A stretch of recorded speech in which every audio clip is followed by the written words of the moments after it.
আসসালামু আলাইকুম। নবম শ্রেণীর বিজ্ঞান অনুশীলন বইয়ের প্রথম অধ্যায় খেলার মাঠে বিজ্ঞান। এই অধ্যায়টির গত পর্বে আমি এ পর্যন্ত আলোচনা করেছি। এখন এখান থেকেই শুরু করব। তাহলে চলুন শুরু করা যাক।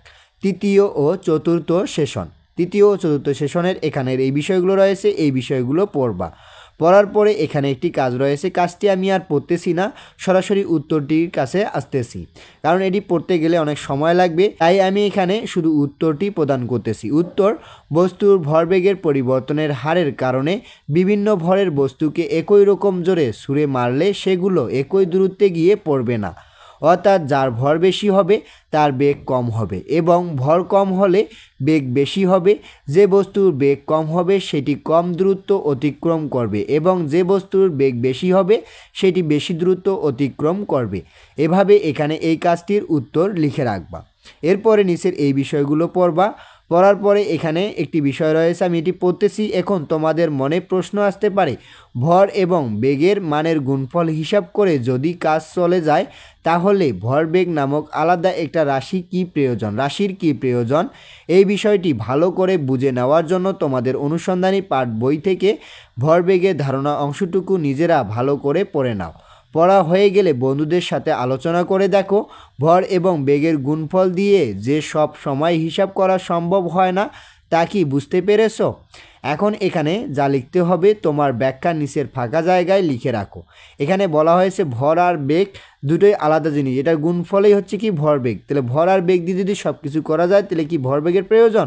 এর জন্য তোমাদের অনুসন্ধানী পাঠ্য বই পড়তে বলা হয়েছে। তারপরে এখানে কি সবসময় হিসাব করা সম্ভব? এখানে তোমার ব্যাখ্যা লিখতে হবে। উত্তর: ভরবেগ হলো ভর ও বেগের গুণফল।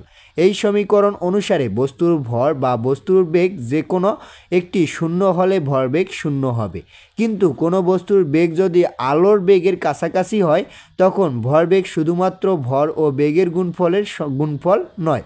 যেমন আলোর কণা ফোটনের ভর শূন্য, কিন্তু তার ভরবেগ আছে। এই কারণে ভর এবং বেগের গুণফল করেই সবসময় ভরবেগ হিসাব সম্ভব নয়, তাই আলাদা একটি রাশির প্রয়োজন হয়। এভাবে এখানে এই উত্তরটুকু লিখে রাখবা। এরপরে নিচের এই বিষয়গুলো পড়বা। পড়ার পরে এখানে একটি ম্যাথ রয়েছে বা সমস্যা রয়েছে, এই সমস্যাটির সমাধান করতে হবে। সমস্যাটি হলো তোমার 50 কেজি, এখানে 50 কেজি ভরের বন্ধু একটি 250 কেজি ভরের মোটরসাইকেলে 20 মিটার পার সেকেন্ড, এখানে মিটার পার সেকেন্ড বেগে চালাচ্ছে।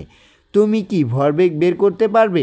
এখন এখানে কি দেওয়া আছে? ভর দেওয়া আছে আর বেগ দেওয়া আছে, তাহলে আমরা ভরবেগ বের করতে পারবো।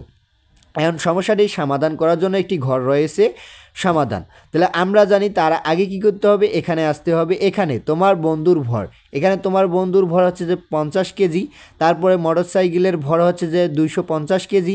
এরপরে এখন দুইটা কি করতে হবে? মোট ভর। মোট ভর হচ্ছে এম ইকুয়াল, ভরকে এম দ্বারা প্রকাশ করা হয় তাই এম, তাহলে হচ্ছে 50 যোগ 250, তাহলে হচ্ছে যে 300 কেজি বা 300 কেজি। এরপরে মোটরসাইকেলের বেগ হচ্ছে ভি, তাহলে বেগকে ভি দ্বারা প্রকাশ করা হয়, তাহলে হচ্ছে 20 মিটার পার সেকেন্ড ইনভার্স 1। তারপরে হচ্ছে যে কি, এখন আমরা সূত্রে আসবো। তাহলে আমরা জানি ভরবেগ ইকুয়াল কি হচ্ছে? ভর ইন্টু বেগ। তাহলে ভর গুণন বেগ, তাহলে এখানে ভরবেগকে আমরা পি দ্বারা প্রকাশ করি আর ভরকে এম দ্বারা আর বেগকে ভি দ্বারা। এখন আমরা এম আর ভি এর মানগুলো বসিয়ে দিব। এম এর মান হচ্ছে যে আমরা যে মোট ভরবেগ পাইলাম 300 কেজি, তাই 300, তারপর হচ্ছে যে বেগ পাইলাম 20 আর 20, তাহলে আমরা দুটো গুণ করলে হচ্ছে যে 6000 বা 6000 kg metre per second inverse 1। এরপরে এখন আমরা এখানে লিখতে হবে, সুতরাং মোটরসাইকেল সহ তোমার বন্ধুর ভরবেগ হচ্ছে 6000 কেজি মিটার পার সেকেন্ড। এভাবেই এখানে এই সমস্যাটির সমাধান করবা। এরপরে নিচের এই বিষয়গুলো রয়েছে, এই বিষয়গুলো পড়ে নিবা। পড়ার পরে এখানে একটি কাজ রয়েছে বা সমস্যা রয়েছে, এই সমস্যাটির সমাধান করতে হবে। সমস্যাটি হলো তোমার বন্ধু ব্রেক করে 10 সেকেন্ডের মধ্যে মোটরসাইকেলটি পুরোপুরি থামিয়ে ফেললো। এক্ষেত্রে ভরবেগের পরিবর্তনের হার নির্ণয় করতে পারবে। এজন্য মোটরসাইকেলের ওপরে কী পরিমাণ বল প্রয়োগ করতে হয়েছে তা কি জানা যাবে? এখন কি পরিমাণ বল প্রয়োগ করছে তা কি জানা যাবে? এখন অঙ্কটির বা এই সমস্যাটির সমাধান যেভাবে করবা, আর এই যে তত্ত্বগুলো, পুরো তত্ত্বগুলো কিন্তু এই যে আগের যে অঙ্কটি রয়েছে বা সমস্যাটি রয়েছে, এই তত্ত্বগুলোই কিন্তু ব্যবহার করতে হবে। তাহলে আমরা এই তথ্যগুলো ব্যবহার করে এখানে লিখব তোমার বন্ধুর ভর 50 কেজি, মোটরসাইকেলের ভর হচ্ছে 250 কেজি, মোট ভর m ইকুয়াল হচ্ছে 300 কেজি। এরপরে এটা আগেরটির মতো করেই তারপর মোটরসাইকেলের আদি বেগ। এখানে নতুন একটা জিনিস, মোটরসাইকেলের আদি বেগ, শুরুতে মোটরসাইকেলের বেগ কত ছিল? 20 মিটার পার সেকেন্ড ইনভার্স 1, আর আদি বেগকে ইউ দ্বারা প্রকাশ করা হয়। এরপরে মোটরসাইকেলের শেষ বেগ, তাহলে শেষ বেগ মানে কি? এখানে কি করা হয়েছে? 10 সেকেন্ডের মধ্যে মোটরসাইকেলে থামিয়ে ফেলা হয়েছে। থামিয়ে ফেলা হলে কি আর মোটরসাইকেল বেগ থাকবে? বেগ যেহেতু থাকবে না, তাই আমরা এখানে শেষ বেগ হচ্ছে V equal 0 metre per second inverse 1। এখন আমরা সূত্রে চলে আসব। আর এখানে সময় কত দেওয়া আছে? সময়টা হচ্ছে 10 সেকেন্ড। এখানে তোমরা লিখবা সময় টি ইকুয়াল 10 সেকেন্ড। এটা লেখা হয়নি, মিস্টেক হয়ে গেছে। এরপরে আমরা জানি, তাহলে আমরা জানি কি ভরবেগের পরিবর্তনের হার। তাহলে ভরবেগের পরিবর্তনের হারের সূত্র হচ্ছে যে এম ইন্টু ভি মাইনাস, এখানে আছে যে শেষ বেগ মাইনাস আদি বেগ, তাহলে ভি মাইনাস ইউ, আর বাই হচ্ছে যে সময় বা টি।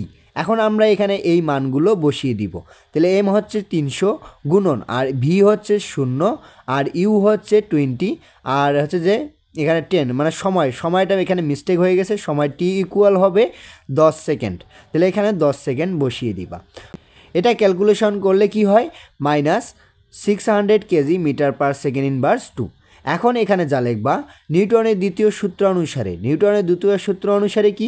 কোনো বস্তুর ওপর প্রযুক্ত বল ইকুয়াল তার ভরবেগের পরিবর্তনের হার।